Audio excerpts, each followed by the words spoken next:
Começamos agora o Troca, podcast disponível no Spotify, YouTube, Facebook e no Instagram. A cada semana eu vou convidar uma pessoa para participar. Meu intuito aqui é a troca, falar e ser escutado, compartilhar, informar, aprender e reaprender. Cada podcast terá no máximo 1 hora. Você também pode encontrar todos os episódios disponíveis procurando por Troca no meu Instagram, que é johnlee_Inácio, no canal do Troca no YouTube e no Spotify como Troca Podcast. Não esqueça de seguir o Troca em qualquer uma dessas redes sociais para receber os episódios todas as semanas. Eu me chamo John Lee e começo aqui o episódio número 19 do Troca.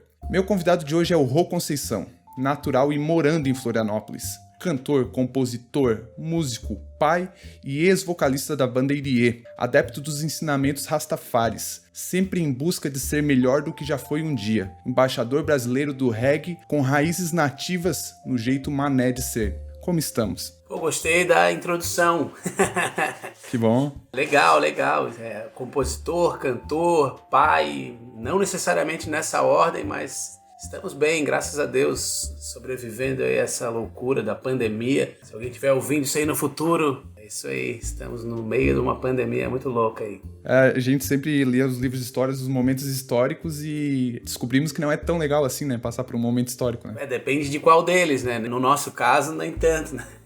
Antes de qualquer coisa, eu vim aqui agradecer a tua disponibilidade de participar de um projeto totalmente regional e de pequeno alcance. Tu és uma pessoa muito disponível e atenciosa com todos, o que é, sem dúvida, uma virtude muito rara nos dias de hoje. Esses dias até te mandei as fotos pelo WhatsApp do dia que tu tocou aqui no Cabum de Araranguá, eu tinha uns 14, 15 anos. Lembro que cheguei em ti e perguntei se poderia tocar umas músicas contigo no violão, contigo cantando. Hoje eu jamais faria isso, mas o John Lee adolescente fez. Quando subi no palco, bati com a cabeça na caixa aérea que tinha, mas fingi que nada era nada. Lembro que fui embora me achando incrível naquele dia. Em outra situação, em 2013, tive tocando em um bar aqui do Arroio do Silva. E lembro de escutar uma segunda voz que te acompanhava em momentos específicos da música. Depois que tu terminou, fui perguntar pra ti de onde que vinha aquela voz, já que tu tava tocando sozinho, né? E tu me mostrou a pedaleira Boss VE20. Que eu comprei logo em seguida e foi a porta de entrada pro Loop Station e outros pedais que eu uso hoje para tocar que mudaram a forma de eu me apresentar. Também já disse algumas vezes que tu é a minha maior influência musical aqui no estado, pela forma de se apresentar e lidar com as coisas. Como é pra ti esse papel de espelho para muitos artistas? Pô, eu fico muito grato, cara, muito grato mesmo. Eu me lembro daquele dia, nem lembrava que tu tinha batido a cabeça, agora tu vê,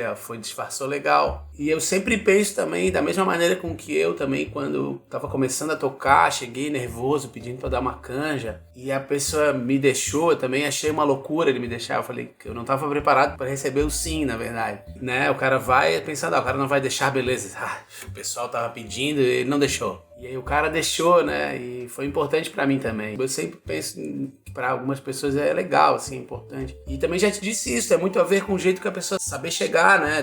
Tu vê quando o cara tá chegando assim na boa, vai fazer um som mesmo na boa, ou o cara tá vindo meio pra tirar uma onda, avacalhar, e aí também não rola, né? Ou tá muito louco, sei lá, enfim, essas coisas que acontecem por aí. Lembro também do dia que eu toquei com aquele meu VE20 da Boss lá, que a gente trocou essa ideia sobre o pedal. E foi no Desk também de coisas que eu vi de outras pessoas tocando, também fui fuçando, e é assim que a gente vai aprendendo, né? Quem me ensinou bastante sobre aquele pedal também foi o Chico Martins, do DAS, ele tinha um igual. Aí o Chico falou, programa os tons um do lado do outro, e daí tu vai mudando os bancos, cada banco é um tom. Tu vê como é que é, porque tu me falou isso aí, eu fiz, e veio lá do Chico, né? O Chico falou pra ti. O Chico me disse, eu falei pra ti, falei pra vários aí, e já chegou em mim de novo, eu acho que já foi.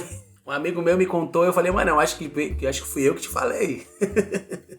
Porque essas coisas tem que fuçar muito, né? Tu sabe bem melhor do que eu, porque depois disso, eu até mudei pra um outro pedal e tal, mas fiquei por aí mesmo, né? E tu não, tu já foi numa imersão mais profunda nessa coisa de looping e tal, que é um universo totalmente próprio, né? Da música, assim, é muito particular a maneira com que um cara que usa o looping, assim, organicamente, como tu consegue já usar, que eu já vi, assim, já tá uma coisa que tu já meio que funciona mesmo, vai no automático, tu já entrou nessa de cabeça, né? Eu só dei uma namorada na ideia ali do looping, mas a segunda voz me acompanha sempre.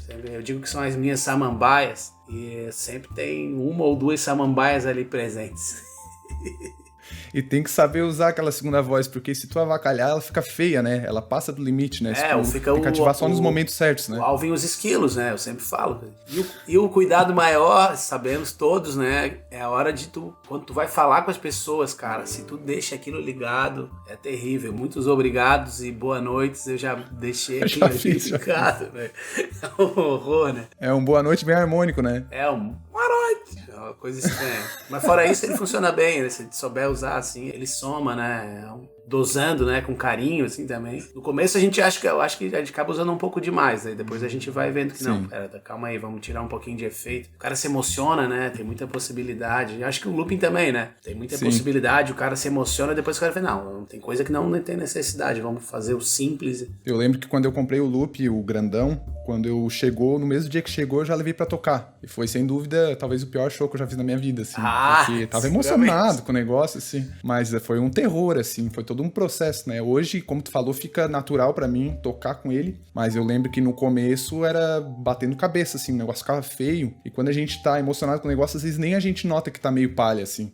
Depois, com o tempo, tu vai notando, muita referência. Tem um show do Ed Sheeran que eu acho que a gente já conversou sobre esse show. Sim, é um divisor de águas total, né? E esse show pra mim é um mantra, assim, de vez em quando eu ligo o DVD e fico olhando assim, como funciona todo o sistema, né? E ele é bem isso que tu falou, ele vai bem no básico do sistema mesmo, ele consegue fazer um negócio muito massa justamente por não passar do limite, né? Não se emocionar tanto, assim. E também porque é meio como aprender a dirigir, né? Tipo, apertar na embreagem, acelerar, não sei o que, quando a coisa tu não faz sem pensar, ele já tá num nível mesmo, o cara é de outro mundo, né? A gente sim já conversou sobre isso, um estádio lotado, uma pessoa fazendo um show sozinho, entre aspas, né? Porque tem uma estrutura, mas assim, tocando sozinho é uma coisa fora de série mesmo. Tu tá fazendo, tu tem feito os teus loops aí. Cara, ele virou assim, quase que um outro braço meu, assim. Se eu tô tocando sem um loop, parece que tá faltando alguma coisa. Só que eu entrei de cabeça, né? Desde dos aparelhos ali até o lance sem fio também, e eu sempre fui muito fissurado. Eu lembro que eu conheci em 2009, eu era bem adolescente, assim, quando eu vi a primeira vez, eu enlouqueci com aquilo. E desde então, nunca mais parei com o Loop Station, mas foi um processo difícil porque é muito caro o equipamento, né? Pra gente fazer esse investimento inicial. Pra fazer como tu quer difícil, fazer, né? Pra fazer certinho assim, né? A questão de monitorar também, de não somar os volumes e tal, isso aí também precisa tá bem equipado, né? Te ouvindo no fone, a captação também não pode estar captando muita coisa pra não somar os volumes. É exatamente um outro universo mesmo, né, cara? Eu acho bem legal, já te falei, eu acho muito legal, assim, mas tu tem que estar disposto a fazer daquilo ali o teu caminho e abraçar, né? Vamos mais aqui. Eu toco algumas músicas do Irie, que tem uma quase fixa no repertório, que é uma participação tua na música O Mané, do Das Aranha. Eu uso o Loop Station pra gravar a base da música e o refrão que diz fazendo som, fazendo reggae and roll, fazendo amor, e em cima desse refrão eu canto o verso em forma de rap, que é composto por outros cantores catarinenses, e que tu começa cantando. Na parte é Havaí, Figueira, é coisa séria, eu mudo pra é Criciúma e Figueira, é coisa séria. Mas voltando à entrevista aqui, como foi a história e o processo da gravação dessa música que envolve tanta gente importante na música catarinense? Cara, essa é uma ótima pergunta e que nunca me fizeram e que eu sempre esperei que me fizessem, porque foi muito legal. Porque a gente foi gravar em Joinville, na época em que o Ricardo Vidal, que é o técnico do Rapa e hoje é o técnico do Marcelo Falcão. Estou aqui no estúdio do Vidal, sensacional. Ele até o Valdir fala isso e tal. Eles alocaram, acho que um micro ou uma van, não sei, pra levar todo mundo, né? Era eu representando o Irie, o Guilherme Ribeiro, aí foi o Daniel Lucena, o Valdir Agostinho. Quem mais que participa ali? Acho que é isso, né? Nós na Aldeia. Nós na Aldeia, o macarrão do Nós na Aldeia. Eu pensei nele, mas não falei. O macarrão do Nós na Aldeia. Então foi assim, todo mundo num micro. E eu tinha composto a minha parte. Essa é a vitrola mané. Cabendo no compasso, certinho, pá, né? Achando que, pá, não, beleza. É isso aí. Todo mundo vai chegar lá, todo mundo compôs a sua parte. Mano, isso aí vai ser uma coisa, tinha um tapa, né, brother? Não era mais em Joinville, Mintra, já era em Camboriú. Chegamos lá, mano, tinha um barril de chopp e ninguém tinha preparado nada, brother. Só eu. Eles estavam gravando, ficou legal, vamos fazer outra. Já sei, cara, eles inventando as coisas na hora, velho. E eu pensei, mano, cara, isso aqui vai longe, brother. E nós tomando chopp, eu peguei e falei, mano, meu tá pronto, vamos lá. Eu gravei em 2 takes, Mas, cara, eu acho que eu fui o Caxias da história, porque a galera foi pela vibe. Eu fui no trampo, na seriedade do lance, assim. E pela responsa, né, de gravar com Daza, um negócio. Eu queria chegar lá com um lance feito, né? E a galera tava tranquila lá, eu gravo o tempo que for. Na verdade, foram mais pra aproveitar o momento. Mas foi animal, velho. Foi animal, foi muito legal. E o Valdir Agostinho, cara, ele é sensacional. Porque assim, ó, o Valdir Agostinho, ele gravava uma. Pô, ficou boa, Valdir. Não, mas eu quero fazer outra. Ele gravava outra. Aí ficava melhor ainda. Ele também é outra figura fora de série, assim, né, cara? É porque eu acho que pra me garantir, que eu não sou exatamente um compositor, assim, fluido e tal, eu já fui com tudo muito pronto. E a galera era mais malandra, assim, que eu, assim. Tipo, todo mundo tava tranquilo de que ia chegar lá e ia fazer alguma coisa, entendeu? Eu faria a mesma coisa que tu fez.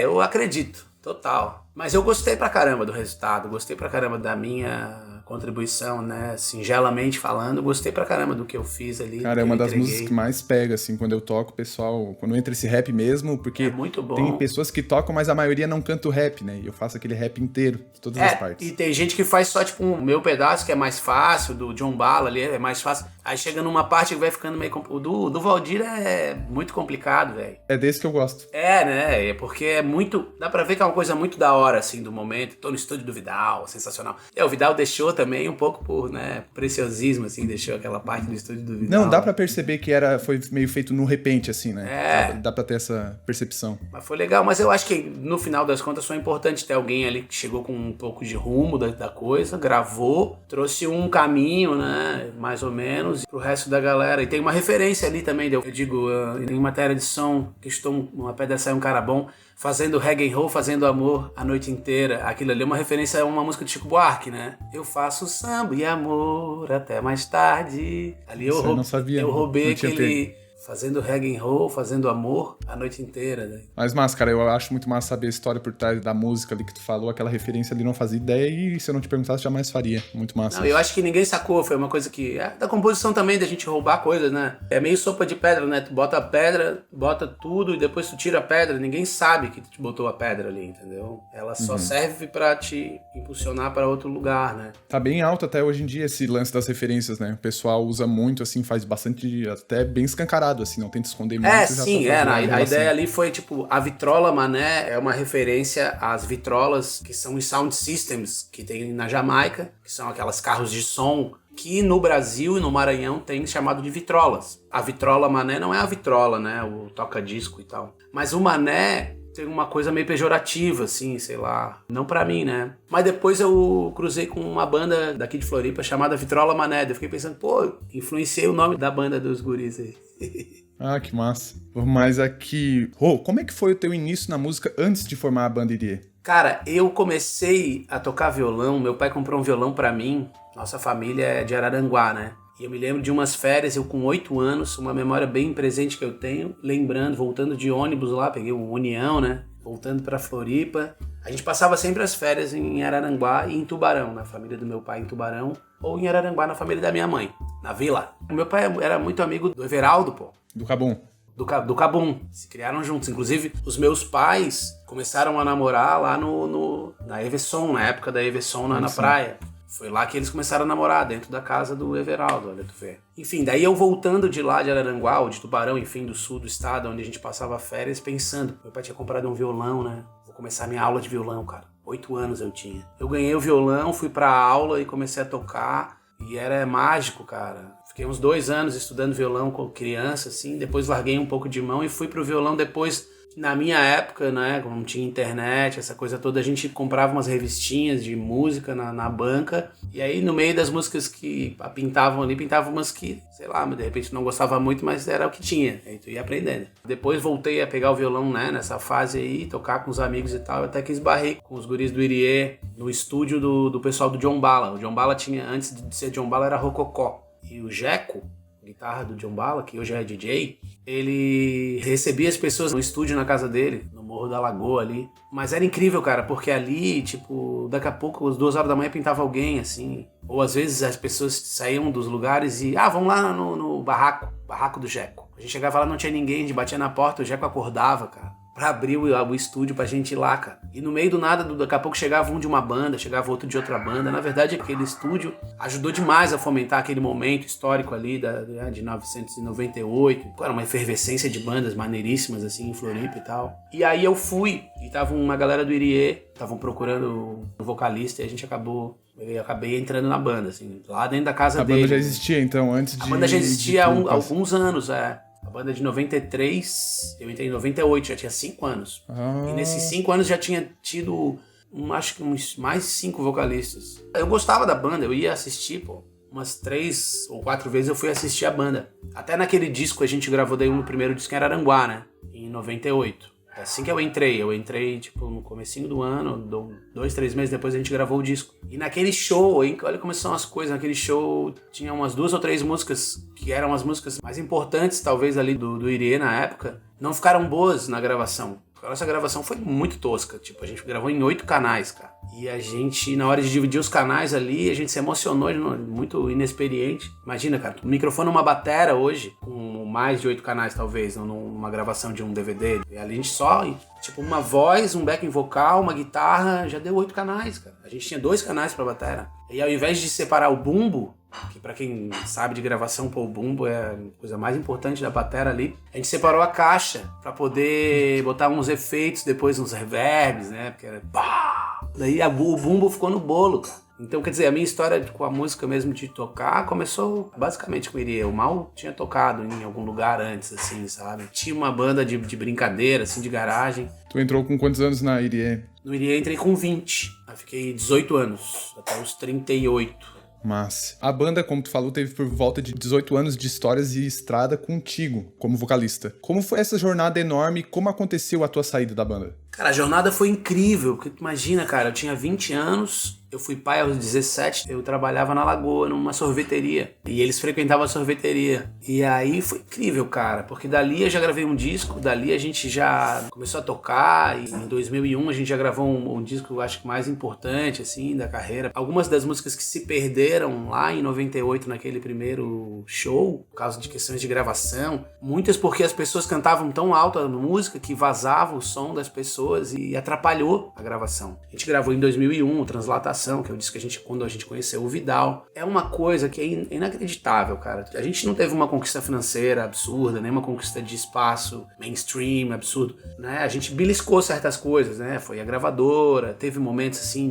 daquele frenesi do público, a gente chegou a experimentar isso aí, né? Mas é incrível, cara, porque tá viajando, uma galera, só gurizada. E na verdade é uma baita responsa, porque com 20 anos você tá gravando um disco ao vivo, sem correção, sem nada. Com 23 anos a gente tava tocando em Planeta Atlântida e assinando contrato com gravadora com, sei lá, 24, 25 anos, assinando contrato com uma multinacional. E era nós por nós, assim, a gente se defendia naquele sexteto ali, cada um defendia o outro e a gente, apesar de todas as diferenças que a gente tinha ali, a gente buscava a mesma coisa. E no começo era tão natural o jeito que as coisas aconteciam e a evolução das coisas, de um show pequeno para um show maior, de um show maior para um pouco maior, de uma projeção para tocar em rádio, para televisão, que parecia que o sucesso era uma coisa meio orgânica, que dali ia ser uma coisa normal a gente ser uma banda de sucesso, assim. Até pela nossa inexperiência, né? E a gente viveu exatamente a mudança do mercado, né? Quando começou a pintar a internet, as gravadoras perderam muita força em função das vendas de disco e tal. A gente pegou exatamente isso, a gente entrou na Warner, que é a multinacional que eu cito, em 2007, quando tipo, o mercado já tava... Eu, inclusive, era uma pessoa que baixava as músicas de vocês no Kazaa. Escutei, tem até hoje no computador, a maioria das músicas. Sim, e uma das coisas mais difíceis pra gente foi entrar na Warner, por exemplo, onde eles tinham um cuidado, uma blindagem com a pirataria muito maior do que com as nossas músicas pela Orbit, que era o nosso primeiro selo, um selo da falecida RBS, como diz o Adalto, da antiga RBS, e era mais fácil você encontrar nos lugares, no YouTube, sei lá. Então isso acabou até nos atrapalhando, entendeu? Porque a gente gravou um disco, o disco era caro e a gente não achava na internet. Na época em que todo mundo achava tudo na internet já,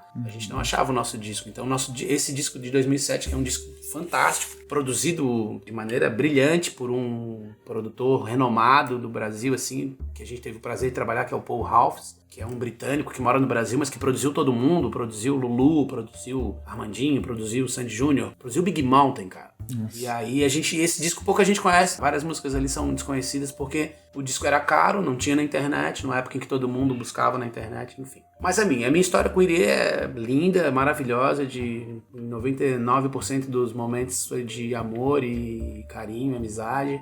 Mas chegou um momento em que, tipo, a banda foi virando meio que um segundo plano meio que de todo mundo, sabe? Não só meu. E eu, na verdade, nunca quis sair da banda. Eu quis que a gente terminasse a banda. Eu, na minha cabeça, achava que uma banda com a história que a gente tinha, com o nome que a gente criou e com tudo que rolou, a gente merecia ter um final mais emblemático. A gente acabou. Mas no Brasil, sei lá, as bandas não acabam, né? Simplesmente ninguém acaba a banda. E a minha pretensão foi... Eu fui muito pretencioso, achar que poderia acabar com uma banda, né? Funcionou enquanto era a prioridade de todo mundo. Tinha uma época em que, cara, não tinha essa, mano. Não tinha formatura de não sei quem, não tinha casamento do teu irmão, não tinha... Cara, a agenda da banda era a agenda da banda, brother. Não tem como, brother. Eu hoje em dia não faria mais isso, entendeu? Eu não perderia os momentos importantes que eu perdi por agenda de ninguém. Nem minha, nem de ninguém, entendeu? Mas na época, né, era uma coisa quase que natural. Não tinha nem como tu chegar e dizer, ó, esse dia aí que pintou um show, não vou poder ir. Nem se cogitava falar. Até que chegou o momento em que começou a ser um segundo plano de todo mundo. Aí todo mundo dizia assim, mas o Irie é o primeiro plano de todo mundo. Aí eu falava, cara, o primeiro plano de todo mundo é o que bota dinheiro no bolso, que paga tuas contas. Me desculpa. Quando a gente deixa de pagar as contas com aquilo ali, deixa de ser o primeiro plano, velho. Isso aí é inevitável, né? Mas a minha saída foi de boa, velho. Sempre foi de boa, assim. Daí rolou o papo assim, agora nós vamos gravar um disco, pá, não sei o quê. Depois de já ter gravado um DVD, em 2014 a gente gravou um DVD, super oneroso, né? Tipo, tanto de grana quanto de energia, de tudo, de se produzir, de se ir atrás, de se fazer, uma coisa que envolve muita coisa, assim, né? Daí depois, logo disso, aí em 2016, quando eu saí, vamos que agora a gente vai gravar um disco novo, vamos atender. Cara, eu não vou atrasar vocês, se vocês querem gravar uma parada, eu só vou ficar aqui se eu puder dar o meu 100%, né, velho? Não vou ficar aqui, tipo, fazendo corpo mole, não, ou tamo aqui junto, vamos fazer junto, ou... Aí eu falei, então se for pra aí, vocês querem gravar, querem fazer, arruma alguém que queira fazer com vocês, cara. E eu saí do Irie na mesma semana, uma semana antes do Gazu sair do Das Aranha. E o Gazu fez um projeto com o Irie ali também, né? Exato. Aí o Gazu me ligou, né, cara? Já tinha saído do Irie, ele saiu do Das Aranha, eu sabia, a gente sabia e tal. Aí deu mais umas 2 ou 3 semanas, assim, ele assim, daí Rô, daí Canário, ele me chama de Canário, né? Daí Canário. Deu, fala Gazu, fala Canário, né? Eu chamo ele de Canário também. Canário Rei, né, no caso, vamos respeitar. Aí o Canário assim, pô, tu sabe que eu saí do Daza, né? Eu assim, sei, né? Tipo, todo mundo sabe, né, cara? E aí ele, pois é, tu saiu do Irie, né? Sim, estranho, conversa estranha, né? Sem pé nem cabeça. Pô, porque eu tenho um projeto de reggae aqui, não sei o quê, queria saber se tu ia ficar chateado se eu convidasse o pessoal do Irie pra fazer comigo. Eu falei, pô, rapaz, imagina, cara, tu vai fazer um projeto de reggae, o Irie tá aí de bobeira, e tu não vai chamar o Irie, pelo amor de Deus, tu tá maluco, né? Chama os caras lá, claro. Lógico, ele sabia que nem precisava ter me ligado, mas eu achei muito legal, independente disso, eu achei muito legal ele ter ligado. E assim é o Gazu, né, cara? O Gazu é um cara extremamente gentil, né? Massa. Recentemente tu criou um projeto junto com o DJ, trazendo um repertório bem mesclado entre os clássicos e músicas mais atuais, com uma vertente talvez mais soul. Esse teu desejo de fazer uma proposta nesse estilo, pode ter sido um fator para que tu investisse na carreira solo? Eu um pouco, assim, quando saí do Irie, tinha vontade de fazer outras coisas, mas entre elas, a gente aqui em casa, enquanto família, né, se abraçou na ideia de ter um filho. Eu tenho uma filha de 25 anos e tenho uma de 2 anos e meio agora, então um pouco foi isso também, sabe, de poder viver esse momento de novo, de ser pai, numa perspectiva bem diferente, assim, né, com uma idade que eu tô podendo curtir mais. A ideia de ser solo, a ideia de, tipo, poder escolher quando parar, quando não parar, quando fazer, quando acelerar, quando frear, e foi justamente quando a Elise, minha mais nova, nasceu, que eu resolvi que eu ia ficar pelo menos uns 2 anos sem investir em projetos, assim, muito onerosos, que me fizessem viajar e tal. Eu queria ficar bem mais tranquilo, voltar pra casa cedo, curtir o dia. Foi uma escolha de vida, né, que eu fiz. Mas o lance do DJ foi uma coisa que eu sempre tive vontade. Vi alguns amigos, o Natan Malagoli. A guarda do Embaú ali, né? Isso, ele fez um projeto com um DJ um pouco diferente e um dia eu fui participar e ele me chamou. E eu adorei, cara, demais, assim. Aí eu olhei pra ele e falei assim, nunca mais eu chamo batera. Eu brinquei, né? A gente riu e tal. Mentira, não. Mas na hora, né? A emoção foi essa. E aí pintou a possibilidade de fazer uma coisa assim, mas eu fiz poucos shows, cara. Eu faria um pouco diferente, não sei se encontrei o formato, mas é um projeto que tá na geladeira, assim. Eu tenho vontade de fazer várias coisas, assim. Mas no momento, em função da pandemia que a gente vive hoje, né? E nesse momento a gente tá tentando sobreviver, né? Lógico. Mas eu quero fazer, sim. Talvez um pouco diferente. Eu queria que a gente conseguisse, que a base fosse menos fixa, sabe? Conseguisse mixar mais ao vivo. Tem gente que faz, mas a gente precisa mergulhar um pouco mais nisso aí. Mas não foi isso que me fez sair do Irie, não. Quando eu saí do Irie, o Irie já praticamente não existia. O Irie já não trabalhava. Eu já ia pro sul aí tocar bastante. Minha agenda já era mais voltada para as minhas coisas e tal. Então não foi isso que me fez sair, mas foi uma coisa que eu gostei de fazer, assim, no momento em que eu saí. Mas a gente chegou a se encontrar, né? Depois, né? Foi convidado pelo Muriel lá do DASA a refazer a nossa formação clássica, que era com o Christian no violino. Ele tinha saído já fazia 10 anos da banda. A saída dele já foi mais traumática, assim, a gente meio que não se falava mais e tal. Daí 10 anos depois, agora no final do ano passado, a gente foi convidado para fazer um show. E a gente pegou, ensaiou bastante e fez um show bem legal, com a formação clássica do Irie. A formação que foi de 98 até 2010, a gente retomou aquela formação, deixou pra trás as diferenças ali e fez um show muito legal. E a gente daí tinha sido convidado pra fazer o aniversário de Floripa com a Camerata. E eu olhava pra trás e vi o maestro ali sorridente, né? O Jefferson sorrindo ali, eu falei, pô, o Jefferson tá curtindo o show, cara. E aí depois disso, um mês depois, 2, ele me ligou, falou, vai ter um aniversário de Floripa e a gente quer botar bandas cujo repertório eu ainda não tenho com a Camerata. Seria umas 3 ou 4 músicas com a gente, mais 3 ou 4 músicas com outras bandas. Isso no comecinho de março, aquele namoro gostoso, vamos ensaiar com a Camerata. Os arranjadores da Camerata mandando WhatsApp pra mim, essa aqui, como é que não? Eu me sentindo, né? O Zago, que é um baita pianista, me mandando mensagem de WhatsApp, eu já tava me sentindo, cara, meu Deus do céu, quem sou eu? Alcione? Quem sou eu? E daí, cara, no meio desse namoro todo, pandemia, cancelaram a parada. E aí é isso aí. Aí também não teve mais shows, né? Foi importante, esse reencontro foi importante, assim, pessoalmente pra mim, assim, pra reatar, né? Com o Christian, que a gente não se falava, pra mim foi importante demais. Como pessoa, né? Mais do que por causa da banda, assim, né? É uma coisa que eu não gosto de deixar pra trás, nenhuma mágoa e tal. É bom. Bom, né? Em 2001, a banda lançou o álbum Translatação, onde alguns garotos da Casa da Liberdade, que é uma entidade onde a banda tinha um projeto intitulado Balaco Batuque, ensinava as crianças de comunidade a tocar instrumentos percussivos. A música Fortaleza tem uma parte que diz: eu vou bater lata, eu vou voltar pra casa e ainda vou aprender a tocar percussão. Essa parte da música tem relação com esse projeto? Totalmente. Essa música foi feita exatamente em função do projeto. A música é do Daniel da Luz, que é o cara que criou o projeto. Nessa época, eu dava aula lá também, o Serginho do teclado dava aula, outros caras que hoje são músicos, assim, de outras bandas e tal, enfim, que eram parceiros, assim, amigos do Daniel. Era um projeto bem legal, a gente tinha um alcance bem bacana. E quando diz vou voltar pra casa, é a Casa da Liberdade, exatamente. É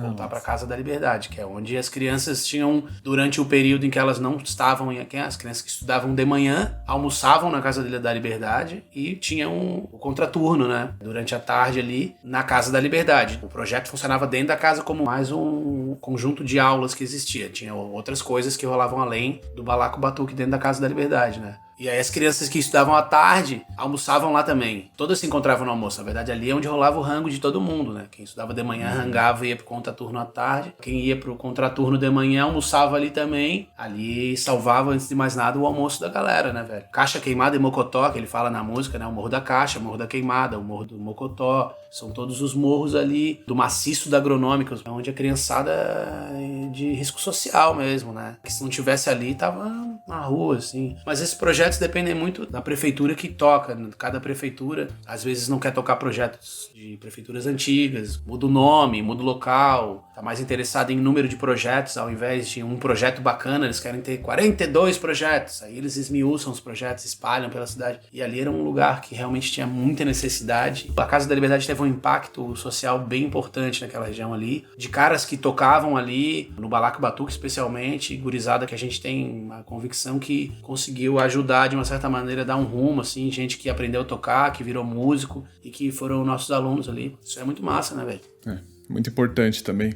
Rô, ao longo dos anos tu fez trabalhos com músicos conhecidos nacionalmente no cenário do reggae, como Das Aranhas, Chimarruts, Nós na Aldeia, Armandinho, John Bala Jones, entre outros. Qual foi a parceria que tu fez que mais te marcou ao longo da carreira? Eu tenho uma história muito maneira com o Armandinho, porque quando a gente gravou com o Paul Ralphs e nos deu a maior força pra gente assinar com a Warner, que não era a gravadora dele, ele era da Universal. Mas ele ia fazer um show na Fundição Progresso, um show importante no momento em que ele tava muito bem no Rio de Janeiro, e ele nos convidou pra abrir o show. E naquele dia, velho, eu tava assistindo o show dele, depois que a gente tocou, que foi um show incrível. A gente sabia que no camarote ali em cima tava o pessoal da Warner, que era o nosso sonho, pô, e assinar um contrato com uma gravadora, uma multinacional. E aquele dia, tipo, a gente tocou no Rio de Janeiro abrindo o show do Armandinho, ninguém conhecia a gente, e daqui a pouco tinha gente no cavalinho, no nosso show, assim, em cima do ombro do outro, nós assim, caraca, mano, que isso? Ele nos proporcionou isso aí, saca? E aí, pô, a gente fez aquele show, ficou emocionado, que massa. Recebeu uma galera da Warner, parecia que tava tudo certo, que legal. E eu daí assistindo o show dele, ali de cantinho, depois do nosso, naquela emoção toda. Ele veio de lá do meio do show, ele me viu, me deu um abraço, brother. Um abraço assim, ó.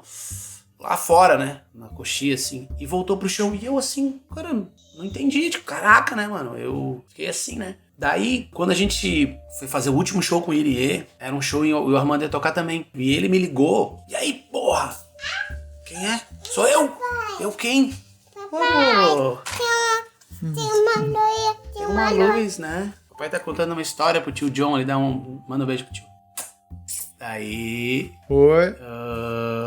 Vai lá com a mamãe um pouquinho. E aí, ele me convidou. Sou eu, cara. Eu quem, mano? Nunca me ligou assim, né? Eu quero que tu cante uma música com a gente lá, que escolhe a música que tu quer. Sei lá, me diz qual é o repertório aí, que eu escolho uma. Não, tu escolhe a que tu quiser, que a gente põe no repertório, cara. Como assim, né, brother?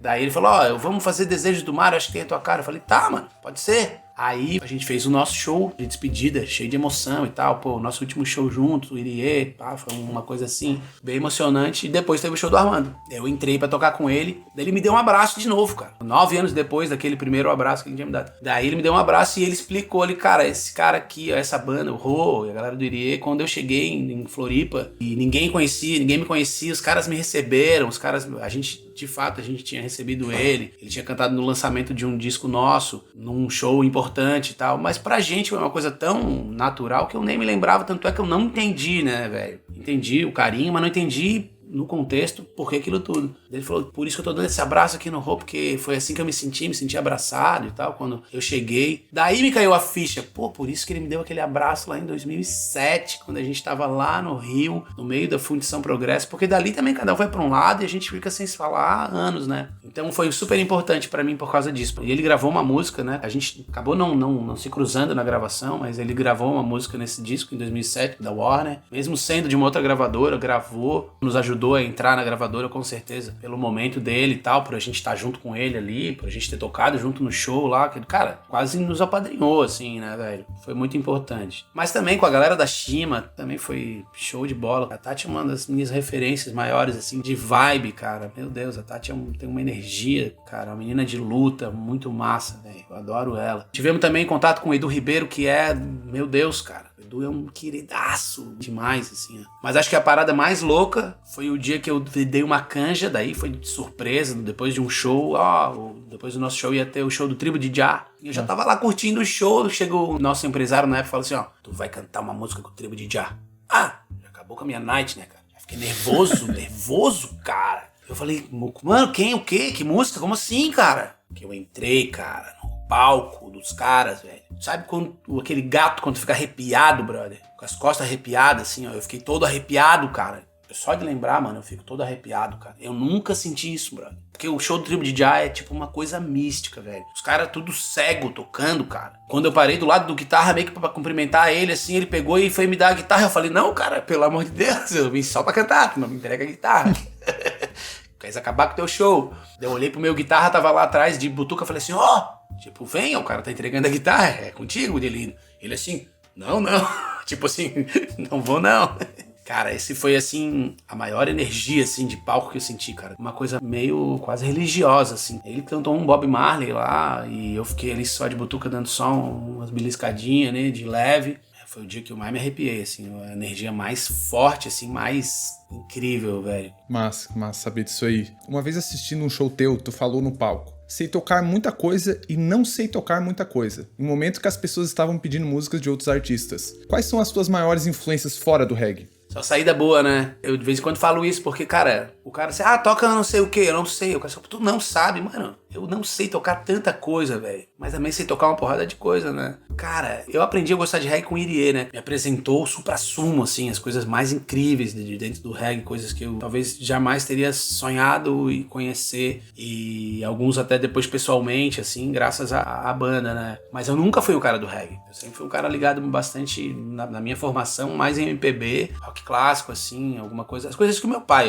ouvia, né? Que é uma diferença que eu também acho fundamental, velho. Eu não consigo imaginar como seria se fosse como hoje, que as pessoas ouvem as suas músicas. Porque na minha época a gente não ouvia as nossas músicas, velho. A gente ouvia as músicas do nosso pai, primeiro, do nosso irmão mais velho. E hoje em dia as pessoas já ouvem desde cedo, desde moleque, sei lá, 5 anos, 6 anos, já ouvem suas coisas. E não ouvem as coisas dos pais. Minha referência começa com Beatles, que é uma banda dos anos 60. Elis Regina, as coisas que meu pai ouvia, né? Milton, João Bosco, Paul Simon. Daí o meu irmão, já na época de Midnight Oil, New Order, aquelas bandas do surf ali, aquelas bandas, ele não era surfista, eu também não, mas a gente ouvia isso aí, beliscou essa galera ali, Guns N' Roses, essas coisas todas eu aprendi meio com meu irmão, um pouco junto com ele. Então eu não entendo como é que, eu não sei como é que se forma um caráter musical hoje, assim. Eu não me imagino formando a minha playlist sozinho, cara. É uma mudança total de paradigma, talvez uma das maiores, não sei se todo mundo se dá conta disso. A gente ouvia as nossas músicas, tem a liberdade, essa liberdade de pesquisar, de ir atrás, é muito legal, lógico, é muito rica. Mas assim, tu não ter o background de ouvir as coisas dos mais velhos e dali o alicerce para as coisas que tu vai curtir, nem me imagino sem isso, cara. Não tem como, cara. E aí depois as minhas coisas, né, que eu fui descobrindo, tanto, né, o Djavan, que é uma coisa que eu sou apaixonado, e tem um monte de gente que o cara vai ouvindo coisa nova também, o cara vai se amarrando. Hoje eu gosto muito do Jamie Cullum, gosto muito do Jorge Drexler. O Jamie que tu falou ali é a influência, uma das principais da banda Lagoon, que é uma banda bem atual, e o Sim. Drexler gravou com o Thiago York, agora no DVD dele, né? Thiago York também é um cara muito legal, eu gosto muito. Lagoon é uma banda, pra mim, a banda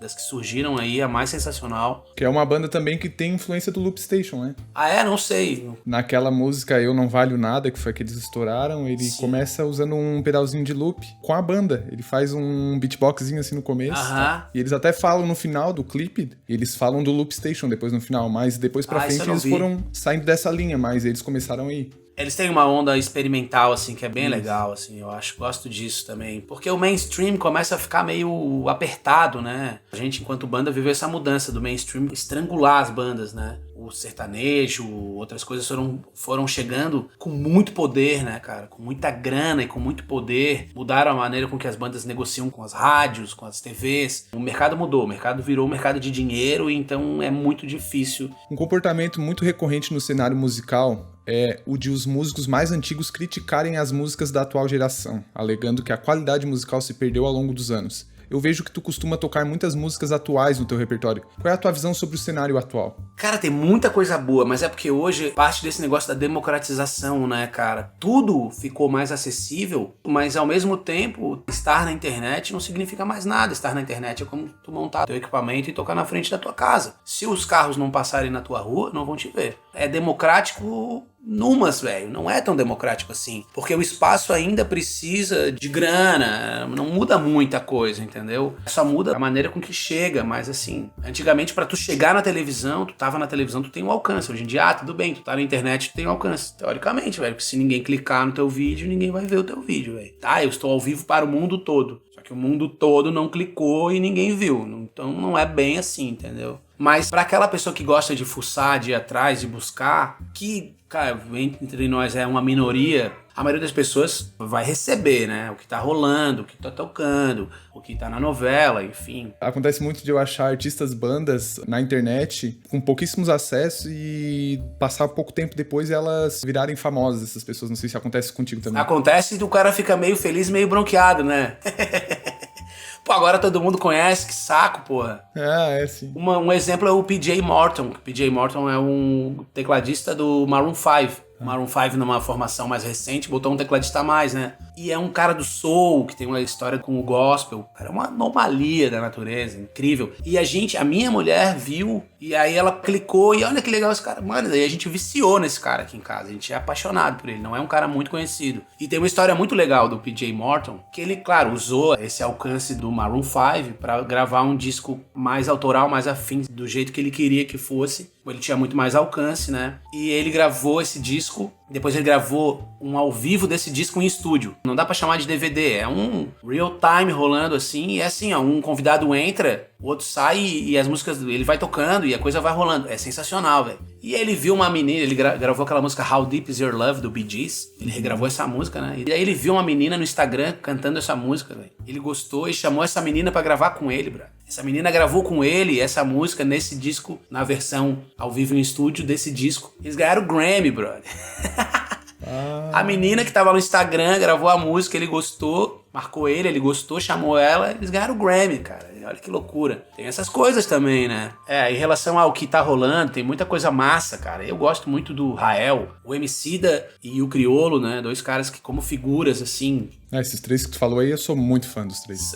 O Rael muito mais como artista, eu acho, assim, mas o Emicida como sujeito, assim, cara... Ele não é importante, ele é primordial, né, velho? O Emicida e o Criolo, assim, são caras que você tem que parar um dia e escutar o que eles têm pra dizer, assim, são essenciais, né, hoje. Mas, Rô, tu costuma se manifestar de forma muito empática nas tuas redes sociais. O Juan Machado, que participou da entrevista da semana passada, comentou também que tu tens um coração enorme. Seriam essas características tuas, frutos da filosofia construída pelos ensinamentos da cultura Rastafari? Tu acha que são pontos essenciais pra quem acredita nessa filosofia de vida? Eu acho que muito mais, eu acho, da minha criação, cara. Especialmente da minha mãe, cara. A gente lá em casa era o lugar onde todos os meus amigos se encontravam, era lá em casa. E eu até hoje, converso com esses meus amigos, assim, distantes e tal. E eles têm uma referência muito legal lá da minha casa. Minha mãe sempre foi meio a segunda mãe de todo mundo, assim. Ela tem um jeito carinhoso de tratar todo mundo, de abraçar e tal. Eu trouxe muito isso aí da minha mãe, cara. Tentar sempre se colocar no lugar do outro, assim, sabe? Como o cara que vem pra falar contigo. Eu já fui também falar com alguém que eu gosto, assim, e a gente entende o outro lado, sabe como é que é, né? E também eu acho que também a bagagem da banda, né? Porque a gente chegou num momento ali que a gente ficou mais, assim, intocável, assim, chegou uma hora que, tipo, não dava muito atender todo mundo, sei lá, chegou uma hora que a gente, né, na correria de tocar, e a gente viveu um momento, assim, meio de sucesso, assim, e eu revejo isso, assim, com um olhar muito mais carinhoso, assim, eu sempre tentei ser gentil, mas ao mesmo tempo a gente queria curtir a nossa juventude também, né, velho? Eu era o cara que cuidava da grana da banda, pô, às vezes a galera ia curtir e eu tava com 10 mil reais na carteira, velho. Quem é que curte com 10 mil reais na carteira, que não é teu, né? Curte, né, lógico. Mas um dinheiro que não é teu, que tu não pode perder, bota na mão do Rô e diz, Rô, agora vai curtir o resto da noite aí. Como, velho? O medo de perder aquele dinheiro ali, velho. Então, né, também tinha isso. Até isso mudou hoje, né? Hoje em dia tem o famoso Pix. Ah, sim, né, velho? A gente recebia em grana, contava o dinheiro, passava perrengue pra caramba, né? Quando recebia, sim. Porque muitas vezes também não recebia.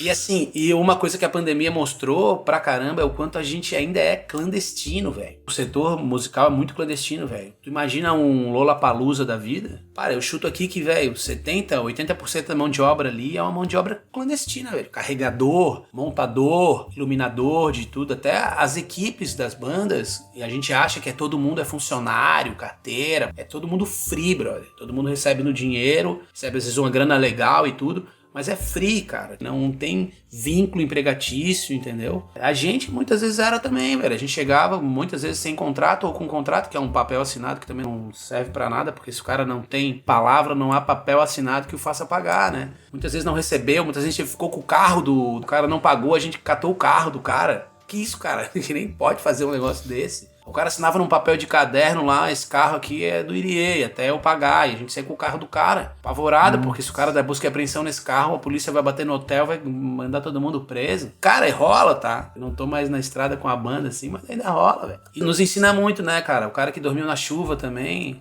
Cara, sempre foi assim, velho. Se a gente tem uma casa, eu já cansei de fazer. Lá em Araranguá mesmo eu fiz isso, cara. A gente foi tocar num lugar lá, chegou. Um dos caras foi lá escolher um quarto, outro cara foi escolher um quarto. Eu cheguei lá, eu tinha um colchão de casal e a equipe não tinha quarto, velho. Eu peguei meu colchão, botei lá na rua, a gente deitou atravessado assim, em 4. Não vou deitar sozinho numa cama de casal, sabendo que a minha equipe tá sem ter um lugar pra descansar, velho. Isso aí não é Rastafari, não. Isso aí é educação, é berço, cara. Ali todo mundo é igual, velho. Não tem essa. Mas são ensinamentos esses que tu propaga, que foram da tua criação, que tem muita relação com essa ideologia e cultura, né? Do Rastafari, que eu digo. Mas tem muita gente, Rô, que participa, por exemplo, do reggae ou até de outros estilos que tem esses preceitos e talvez podemos chamar até de requisitos. E muitas vezes essas pessoas não cumprem, o que pra mim é o contraditório. Esse é o meu ponto. Entendi. Não por tu gostar de reggae que tu pensa assim, mas condiz o teu comportamento com o que tu acredita, entendeu? Ah, cara, tem muito, velho. Tem muita coisa que não pratica o que prega, né? Isso. Eu acho que é uma coisa que é fundamental no processo, é a verdade, né? Em algumas questões, e eu sempre esbarrei, tipo, em algumas músicas que eu dizia, cara, essa música não é minha, mas a banda escolheu tocar, ok, mas, cara, essa música não me toca. Eu me sinto meio compositor da maioria das músicas do Irie, porque são músicas que carregam a mesma verdade que eu, se tivesse composto, diria. Diferente disso, é muito difícil. E pra tocar, por exemplo, músicas de outros artistas, é muito difícil tu tocar música de coisas que tu não acredita, né?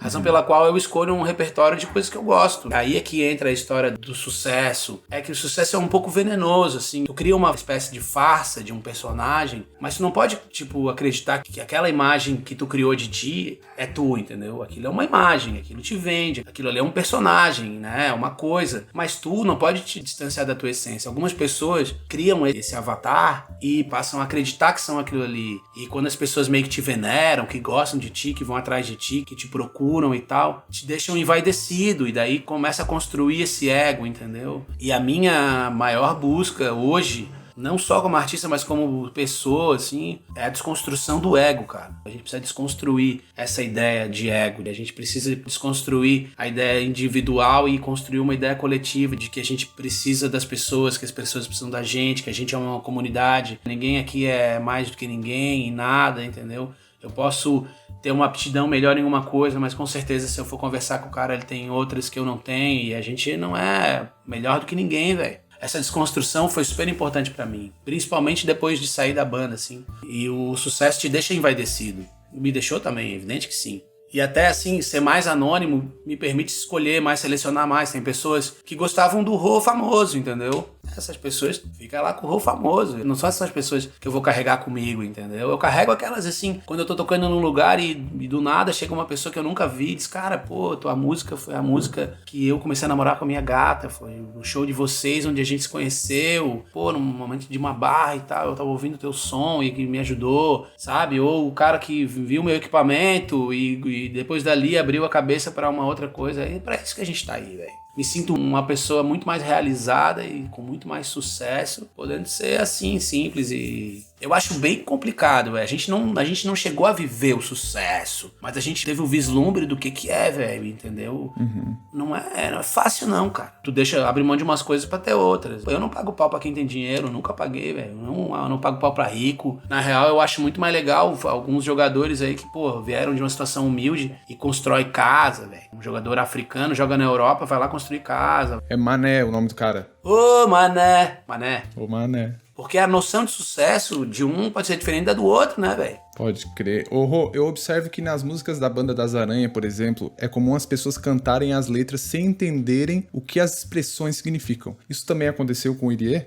Eu acho que um pouco menos, cara, porque principalmente o Muriel tem uma maneira muito enigmática, né, de compor. Na minha visão, assim, ele busca um tema e ele circula esse tema. Ele não vai no tema, ele não conta a história. Se ele te contar o tema, tu vai dizer, cara, agora eu entendi, brother. E aí vai fazer todo sentido. Mas fora isso, ele tá dando uma volta. Às vezes tu vai pegar uma coisa. Nilo foi quem me ensinou a tocar violão. Nilo foi quem ensinou muita gente a tocar violão lá no Saco Grande, onde eles se criaram. É o Chao Papistone. Era o nome do cara mesmo, conhecido lá na Lagoa. Então vira umas coisas meio lenda urbana e tal. E às vezes parece até que não tem sentido, mas se for ver, ele corta muita aresta, tira muita coisa que não precisa e deixa a coisa meio no ar, assim. E é muito legal. Eu acho que a maneira com que o Muriel compõe tem muito a ver com a maneira com que ele raciocina as coisas. E se a gente conversa com ele, a gente passa a entender melhor o processo criativo dele, assim. Muriel é um ser, tipo, muito único, assim, um jeito de pensar as coisas, um jeito de colocar as coisas, a maneira com que ele faz os links das coisas, assim, né? É muito interessante, cara. Então, eu acho que o Irie tem menos isso. O Irie tem uma proposta de mensagem muito mais direta, assim. O Dazalé corre o sério risco das pessoas cantarem as músicas erradas, como cantam muito, né? Tipo,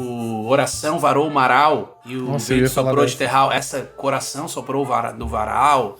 Né, o cara fez uma oração, e aí o vento maral é o vento que atrapalha as ondas, né? O cara fez oração pro vento soprar terral, e o vento terral faz as ondas ficarem melhores, né? Que é o salão de festa a vapor, é o tubo, né? É o vapor que sai do tubo, né? O vapor do tubo, né? E aí coração, cara, a maioria das pessoas canta coração, varou o maral, parou no varal. Eles, né, se tu perguntar pra eles, eles sabem várias versões. Aquela Nas Manhãs do Sul do Mundo, música do Daniel Lucena, do Grupo Expresso. O cara disse pra ele assim, eu gosto muito daquela manhã, das manhãs do Sul do Mundo. Pô.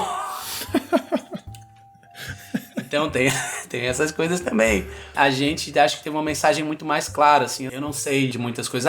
Alguma palavra ou outra, talvez, assim, que a pessoa troque, mas de maneira geral, as nossas mensagens sempre foram mais diretas. A gente correu menos esse risco. Pode crer. Rô, aqui entramos na rodada de perguntas rápidas. O que quase ninguém sabe sobre Rô Conceição? Primeiro que eu não sou Conceição, né? É artístico? É artístico dado, né? Quando eu entrei no Irie, a banda já era formada e eles me batizaram. Teu nome vai ser Rô Conceição. Tá. O cara tá entrando, o cara vai apitar, velho. E agora eu tô bem acostumado. Minha mãe um dia recebeu uma correspondência Ivone Conceição. Massa. Qual é a tua série favorita? Friends, cara. Qual é o teu filme estrangeiro favorito? Matrix, ele é profundamente filosófico, na verdade, né? Qual é o teu filme nacional favorito? Eu acho que o Bicho de Sete Cabeças, cara. Primeira coisa que vai fazer depois de tomar a vacina do corona? A galera fala muito em queimar máscara e tal, e fazer isso. Eu vou guardar minhas máscaras, sabe? Porque alguns hábitos eu acho que é legal manter, velho. Pô, o cara não tá se sentindo muito bem, vai pegar um latão, vai pegar um voo. Certo é fazer, os orientais fazem isso, os japoneses fazem isso. Sim. Eles colocam a máscara, né? Eles têm uma consciência coletiva muito maior que a nossa, né? Mas cara, com certeza eu ver os meus amigos queridos, cara, marcar um guacamole aqui em casa, um mexicano aqui. E os familiares mais distantes que a gente também não tá vendo. Esses aí a gente ia se encontrar, mano. Uma frase. Deus é a vontade de estar feliz. Eu acho essa frase muito, muito boa. Um livro. Ensaio sobre a Cegueira, do José Saramago, cara. Uma música que te faz chorar. Certos Amigos, do Daniel Lucena.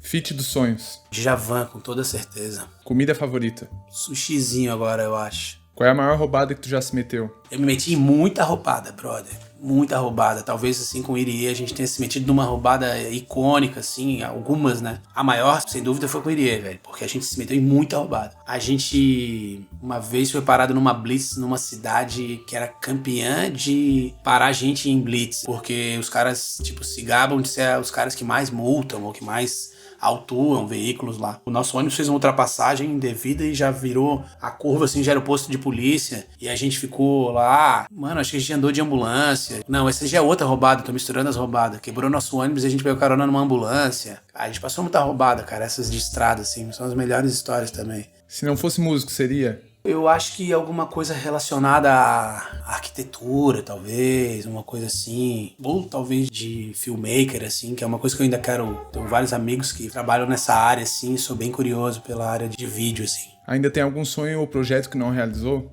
Quem não tem sonho não tá vivo, né, cara? Tenho muitos sonhos. Os meus sonhos são muito mais relacionados ao bem-estar e a fazer bem as pessoas que estão ao meu redor, assim, aos meus amigos. Poder construir relações afetivas, colaborativas, né? Cara, eu tive uma felicidade enorme, assim, de ter vivido uma coisa que pouca gente teve a oportunidade de viver. Os anos em que a gente viveu com o Irie são assim, ó, só a gente sabe, velho. Tudo que a gente passou são coisas que poucas pessoas têm a possibilidade de experimentar na vida. De viver da tua música, viajar com a tua música, todo mundo é meio quase famosos. Que também é um filme pra mim emblemático, tem muito a ver, assim, com essa vida de estrada. Me lembra muito, assim, o nosso dia a dia, assim, com todas as diferenças, enfim, mas assim... Eu gosto muito desse filme. Essa história, pra mim, É incrível, velho, incrível a história que a gente viveu com a banda, assim, é uma história que pra mim é um sonho realizado. Quando eu saí da banda foi o que eu disse pra eles, cara, o Cléo falou, mas o Iri é meu sonho. Cara, o Iri é meu sonho realizado, velho. Realizei meu sonho, véio. A gente viveu esse sonho, a gente viveu os anos dourados da nossa vida, assim, num astral, numa vibe, com todos os perrengues, todas as dificuldades, mas é animal, velho. Então esse sonho eu já cumpri, tipo, agora eu preciso escrever um livro e plantar uma árvore, entendeu? Que tem uma banda, já tive. Pode é animal, crer. é animal. Pessoa que mais admira no mundo. Ah, cara, minha mãe, com certeza, velho. Que te tira do sério. É a falta de respeito com as pessoas, assim, racismo, crueldade com as pessoas, a maneira com que as pessoas são criadas pra achar que de alguma maneira são melhores que as outras e passam por cima das pessoas, isso aí. Eu tento evitar ver, velho, senão eu fico meio na bad, velho. Uma pessoa pra trazer de volta a vida. Eu tinha muita curiosidade de saber, véio, como seria o Bob Marley. Ele morreu justamente numa fase bem transitória da carreira, assim, né? E os filhos dele começaram a fazer um som que eu acredito que seria muito parecido com aquilo que ele gostaria de fazer, assim, que estava sinalizando para fazer. E é um cara que eu acho que teria bastante lenha para queimar e tinha muita ideia para dar, assim. E também era uma pessoa bem controversa, assim, ao mesmo tempo, entendeu? Porque esses caras que morrem cedo, a gente acaba criando uma imagem um pouco idealizada, né? É como diz um amigo, só os mortos sobrevivem, né? Eu tinha curiosidade pra saber como ele ia lidar com todas essas questões aí. O que tu acredita que o Bob Marley acharia do modo que levamos a vida em 2020? Ah, mano, sem dúvida, a gente caminhou pro que ele chamaria de Babilônia, né? A gente caminhou por um caminho de falta de empatia, de comunicação. A mensagem foi sempre se aproximar da essência, né? A gente tem caminhado cada vez mais para longe da essência. Eu tenho amigos mais otimistas que acreditam que essa pandemia vai nos levar para perto dessa essência, assim, mas eu não consigo enxergar muito isso na maioria das pessoas. Eu acho que a maioria das pessoas vai perder uma grande oportunidade de aprender alguma coisa. Quando essa pandemia passar, a maioria das pessoas não vai aprender 1% daquilo que a pandemia veio nos ensinar. Não vai. E para as pessoas que vão aprender, a maioria já sabia, entendeu? A maioria já tinha sacado. A coisa tá muito feia há muito tempo. A pandemia não é surpresa para ninguém, né? A maneira com que a gente trata o mundo há muito tempo, a maneira com que a gente sobrecarrega as estruturas, a natureza, as relações, as pessoas, ela é muito má, né? Mas eu sinto que as pessoas que precisam aprender com isso não vão, velho. Infelizmente, as pessoas que estão mais ricas vão ficar mais ricas, as desigualdades vão aumentar. Eu cuido mais de mim, velho, porque eu não acredito nessa coisa de que todo mundo vai aprender. A gente tá vendo, velho, muita gente não aprendeu nada. O que o Rô de 2020 diria para o Rô de 2019? Porra, mano, te prepara. Guarda um dinheirinho aí que a coisa vai ser feia. Se tu pudesse ter qualquer desejo atendido, o que pediria agora? Ah, eu não pediria nada pra mim não, cara. Acho que a gente pedir mais amor, né, cara, entre as pessoas, né? O que a humanidade mais precisa nesse momento? É olhar pro outro, é amor. Mano, se o Jesus Cristo chegar aqui hoje, mano, não tem lugar pra ele, velho. Nenhuma instituição, nenhuma igreja vai aceitar um maluco comunista, mano, que quer distribuir riqueza, que quer o quê, mano? Jesus Cristo tá pensando o quê? Volta pra Cuba, entendeu? Então, esse é o nível que a gente vive, entendeu? É o cristão que não aceitaria Jesus Cristo na sua casa. Precisamos amar mais, né, velho? O cara tava lá, o cara contou essa história 2000 anos atrás, mano. E a turma consegue pegar o livro que escrito há 2000 anos atrás, deturpar a sua própria maneira, a sua própria vontade pra contar qualquer história. É só tu ir lá, mano, ver o que ele falou, vai atrás do que ele falou, mano. Tá escrito lá, mano. Não foi o que eu inventei, não. Certo. Então é isso. Vamos encerrando por aqui, então. Agradeço a todos que disponibilizaram seu tempo para nos assistir e ao Rô que aceitou participar do Troca. Espero que tu tenhas gostado. Algo a acrescentar? Querido, queria te agradecer a oportunidade de estar aqui, que legal, velho, a tua iniciativa é bacana demais, eu já vi que tu tá chamando uma turma bacana aí, alguns amigos meus já andaram por aí, e que massa, velho, pô, um prazerzaço, é uma oportunidade de falar de coisas diferentes daquilo que a gente tá acostumado a falar, a gente tá acostumado a responder as mesmas perguntas, e poder responder perguntas diferentes, quer dizer, abre um espaço para um universo de perguntas elaboradas e tal, isso é muito legal, vale a pena o sujeito escutar aí ou assistir. Que massa, mano. Obrigado pelo convite. Tô à disposição aí. Vamos trocar mais outras ideias aí de várias coisas aí. Vamos. Tamo junto. Lembrando aqui que as músicas do Irie e do Rô estão disponíveis nas principais plataformas de áudio. Confere lá. Isso mesmo. Se você estiver assistindo pelo YouTube, não se esqueça de se inscrever no canal para receber os novos episódios em primeira mão. Se estiver escutando pelo Spotify, nos siga aqui também. Esse foi o episódio número 19 do Troca com o Rô Conceição. Até!